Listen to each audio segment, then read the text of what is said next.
Happy Mask Monday. This is a cucumber mask I got from Sweet Emily that sent me that friend box. If you haven't seen it, you should go watch that video. It's just says face mask, mask facial, cucumber, collagen, 15 minutes. Everything's in English. Wow, haven't seen that in a while. And me messed this up. It came with like a hard paper thing to it to make it easier to put on. So of course I took off this part and then of course it got all tangled up and everything. And if I would have left this on and then put on the mask and then taken this off, it would have been much easier, but of course I did that wrong. See, it's kind of a thicker thing and you put it on, you know, all together, and then it's easy to get on and then you tear this off. But of course I didn't do it that way. I took this off and then struggled. Of course I did. That's me being me. Okay, I have several different oddball things I'm going to do. A little of this, a little of that. I've got some fun facts. I've got a rant, and I've got a little story or two about Japan, which y'all seem to like those. So, let's see if I can get this light to be, you can see me better, in my bedroom, because my roommate's trying to sleep, so try not to film when she's home because, you know, I don't want to disturb her. I did that with the kids too. I used to always film in my bedroom so that I didn't disturb anybody else in the house. Alrighty, let's read some of these fun facts. Only got a few, so that's why we're going to do other things too. A study done by the University of Glasgow found that dogs appear to prefer reggae and soft rock over other genres of music. Okay. I don't know how they could tell, but okay. Sea urchins are named after hedgehogs, which were called urchins up until the 19th century. I wonder if sea urchins look like hedgehogs. I don't know. I'm trying to picture what one looks like. Mathematician Katherine Johnson, who was immortalized in the Oscar-nominating film Hidden Figures. Oh yeah, she's the black one that there's nowhere for her to go to the bathroom except all the way across the whole compound. Remember that character in the book or in the movie? Anyway, she wrote a book on rocket science, literally. Or she wrote the book on rocket science, literally. She co-authored one of the first textbooks on space while working in NASA's Flight Dynamics branch at the Langley Research Center. She wrote the book. So I got like a really long one and a really short one. We'll do the short one first. The chainsaw was originally invented to assist in childbirth? What? Well, that's just scary. I wonder if that's how they did a cesarean? Oh, that's gross. Yeah, don't want to go there. I have to look that up because that sounds just disturbing as all get out. John Hancock's name has become synonymous with signatures, most likely because he took up a full 6 square inches on the Declaration of Independence, which was a massive piece of real estate when you compare it to all the other signatures. Sam Adams, for example, used just 0.6 square inches. No one knows for sure why Hancock used such broad strokes. It's possible he didn't realize the document would eventually need 56 signatures. I mean, the myth is that he wanted it big so that King George could see it and on King George, I think. But that may be a myth. All right, that's all the fun facts I have. Okay, now my rant, I'm going to put right there a picture of I opened a bag of potato chips, and you will see whichever way I put it. The bag was about this big, and about this much of it was potato chips, and this much of it was air. That's just totally ridiculous. I mean, I know that times are getting tough, but they're starting to really jiff us on those potato. Not that I need potato chips, but I saw these dill pickle ones and couldn't resist. I like dill pickle chips. I've been eating so much junk. I'm gaining back some of the weight I lost, so I gotta quit eating all the junk I've been eating. I bought some. It's a bluebell ice cream, which is a Texas ice cream, and it's called Bunny Tracks, and it's got chocolate covered peanuts and chunks of chocolate and swirls of caramel and vanilla ice cream. It's really yummy, but at least I only bought the smaller container, not the big container, but still, I don't need to be eating all this junk. And we went to the movies, and my girlfriend knows I like Milk Duds, and they never sell them at the movie theaters anymore. So she got me this giant box of Milk Duds, so I've been eating on those the last couple days. And then we had buttery popcorn at the movies, and I've just been eating way too much junk. I quit going to Weight Watchers because I wasn't following the diet, but I should at least cut out the junk. I mean, I was so close to getting under 200 pounds. I'm about 20 pounds away, and I haven't been under 200 pounds in at least 40 years, maybe more. So that's my goal, is to get under 200 pounds. Okay, enough of that. So Japan, did we ever travel while we were in Japan? And the answer is yes. While we were there, well, this wasn't traveling. Well, I was going into Tokyo, but I just thought this was interesting. My in-laws lived in San Diego, and San Diego was a sister city to, I think it was Tokyo, and they were on the Chamber of Commerce or some city government thing that my father-in-law did. So they came to Japan to visit us, and on this sister city, exchange of government type people. So we went to this, and here I am, like maybe 19 years old, and grew up poor, didn't know any of this. And we went to this state dinner where the silverware was like this much on this side, a plate, and this much on this side. And somebody leaned over to me and says, "Start at the outside and work your way in," because they could see the look on my face. I was like, what the heck do I do with all of this? So that's the secret. If you ever go to this fancy dinner with all the silverware, they do it according to how you eat. So you start on the outsides and kind of work your way in. And you don't lay your knife across the top of your plate or your fork across the top of your plate. Anyway, I kind of watched and saw what everybody else did, but I was very intimidated with these bigwigs from Tokyo and bigwigs from San Diego. And here I am, this little 19-year-old girl from the trailer park. So, yeah. So that wasn't traveling, but that was interesting. And then one time we went, and I'll try and find a picture and put it up for you. We went up to Sapporo, is the upper end of Japan, and it gets cold up there. Where we were was more the middle to south, more the middle. Tokyo's kind of in the middle of Japan, and we were just outside Tokyo. And so we went up to Sapporo, and they have an ice festival up there, and they do all these fantastic carvings of ice. And while we were up there, we stayed in this little Japanese hotel. It was kind of neat. They had, how we have dual pane windows with the air pocket in between? They had dual pane windows, but there was a shelf in between, and you could open the one on the inside and put your drinks in there. And since it was so cold, it would keep your drinks cold. In fact, it got so cold you had to watch it or they'd explode because they'd freeze.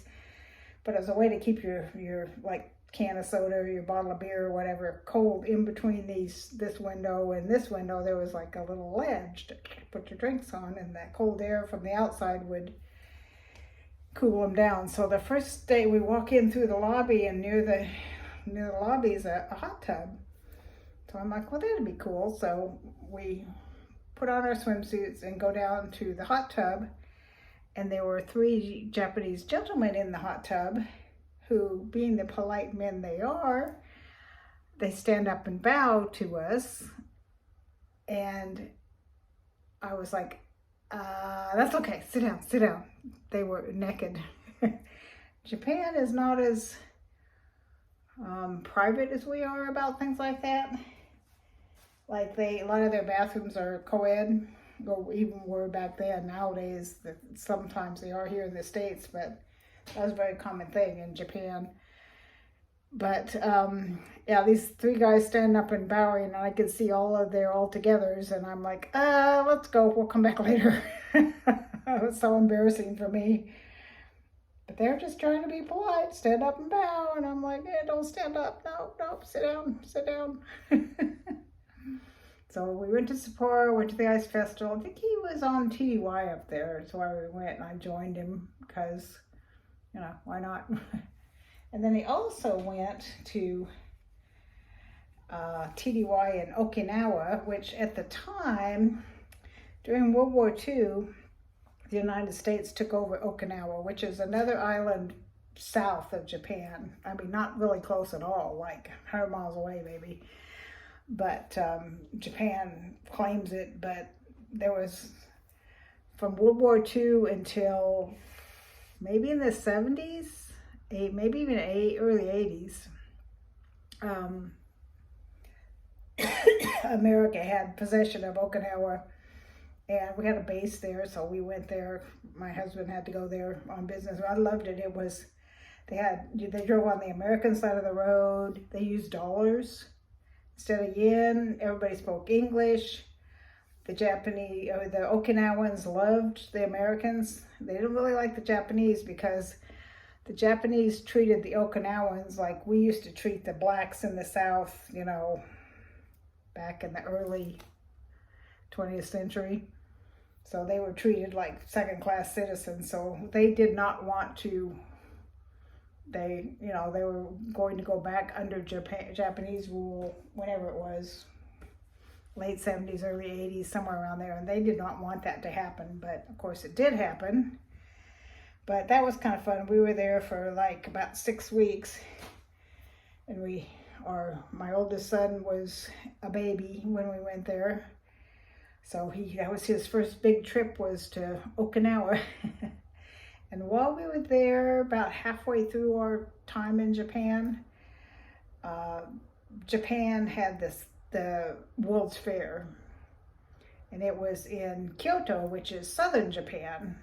And if you've watched that movie that just came out, which is, it's a funny movie, but it's very violent.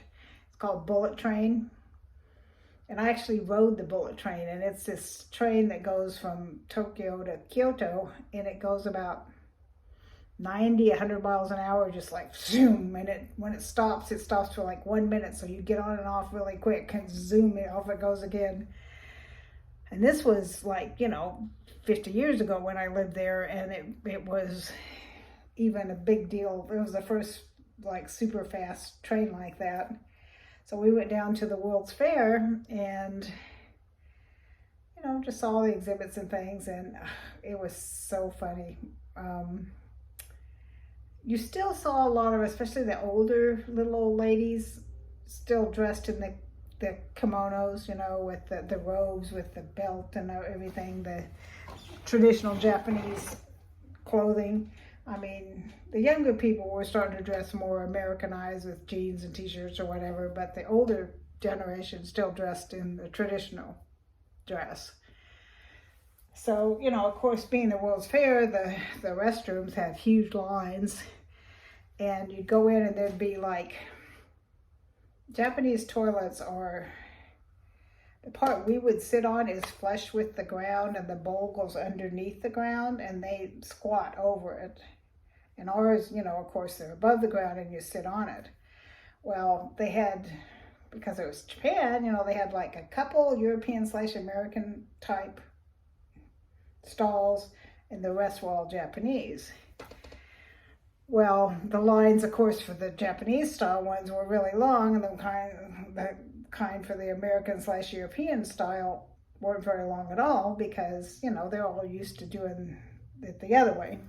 They think it's dirty to sit on the toilet. You know, even if you have the paper, they just... So I was in line, and there was this little old lady, had to be 80 if she was a day, and she had the traditional garb and everything on, and she went before me into the American style one, because, you know, you get that age, you can't wait forever, you gotta go. So she comes out, and I walk in, and I just started bust out laughing, because I just couldn't even picture how she did it. On the seat, there were 2 footprints. So she had hiked her kimono up and climbed up on there to not have to sit on it. She stood, you know, she put her feet on it and kind of squatted over it. I don't know how she did that at her age and with that kimono on, but it was just, I still remember it, it just cracked me up. When I was pregnant, you know, mostly when we'd go places, they'd all be the, you know, the kind that are flush with the floor. And I was 10 months pregnant. I went a month overdue. When you're 10 months pregnant, getting up from squatting down like that is quite the feat. So, you know, I'm in a stall and I'm like this, trying to get back up from squatting down. So anyway, there's another Japan story for you. A little bit of our traveling adventures. Alrighty. It has been 16 minutes, so take this off. This is very gushy. Feels really good. Still a lot of moisture. I'm gonna just let it soak in, put some on the rest of my body. So happy Mask Monday, everyone. I have, I got notification my Luxury Diva is billed, so it should ship pretty soon because they billed me for it. They've also billed me for my winter, is it winter or is it fall? I guess it's fall. The fall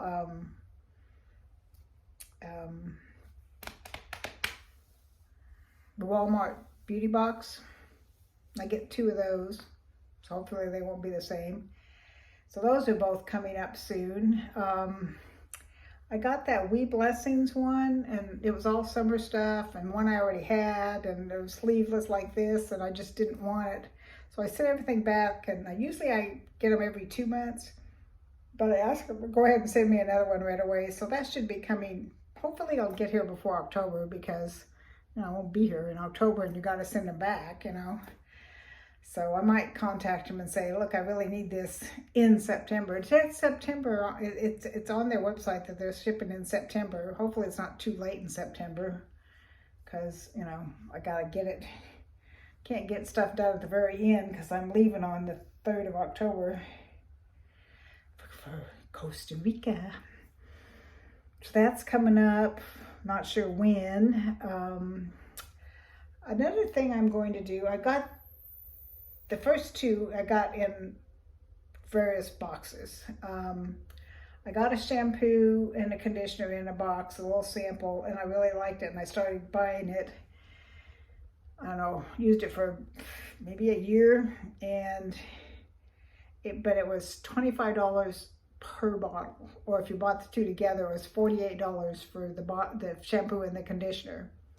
And then when I moved here in the house, you know, my expenses are a little tighter, or a lot tighter, in fact. So I had gotten like the little paper sample things, just one-use samples, in my Walmart beauty box of, it's called Not Your Daughter's. And it was like a frizz control kind of thing, because, you know, I have the bushy hair. So I got that one, and it was $7 a bottle. So I went down from $25 a bottle to $7 a bottle, and then I just ran out of that, and they didn't have it. So I bought this one. It's big bottles, and both the shampoo and the conditioner together are $6. So it's $3 a bottle. And it's supposed to be a sleeking anti-frizz thing too, but it's Suave, which is of course the cheapy brand. So once I try that, which I haven't tried it yet, but I will next time I wash my hair, I will show you all 3 bottles and rate them, you know, whether I think the $25 one's worth more than the $7 one's are worth more than the $3 one. And if they're close, why am I paying $25? I'm not going to pay $25 anymore. I just can't afford it. But if the $3 one's as good as the $7 one, so we'll see how that all goes. So that's some of the things I have coming up. Also, later in September, I have a couple different exchanges. I have where we did a happy fall, y'all, and the first day of fall is the 21st of September. So we did a round robin where that person shipped to this person, shipped to that person, you know, that kind of thing. So I shipped off the box to Susan Wallace, and I got one from Jamie Yeager. So you'll see what I got and what I sent, and everybody's got giveaways. So that's one that's coming up towards the end of September. And I have another one I'm doing that's a state-to-state one where I forget who's sending me mine, but I'm sending mine to Erica from Wicked Awesome Lifestyles. And she's up in Boston, so I'm sending her a box full of Texas-themed goodies up to her. And then someone from some other state is sending me a box. But I can't remember who it is. I'll have to look. So I've got all this stuff coming up. So if you enjoy that kind of thing, keep watching, because, you know, I do Mass Mondays, obviously. Oh, it's soaked in now. It feels really good. It's Sunday night because I'm gonna probably go to that water part, you know, indoor water thing that I did before and walk the lazy river thing tomorrow. So I wanted to get this done tonight so I could put it up. Well, Sunday night for me, it'll be Monday when you see it. So you can see it first thing Monday. Anyway, so I do Mass Monday. I do obviously fun facts. I've done a couple cooking videos recently. Lots of unboxings, lots of giveaways. Just if you enjoy that kind of thing, I'm your girl. I try and keep it fresh and do a little bit of different things. I, you know, lived in Japan for 4 years, so people seem to like my Japan stories. So I'd love to have you subscribe and join our happy little family. And love y'all. We'll talk to you soon.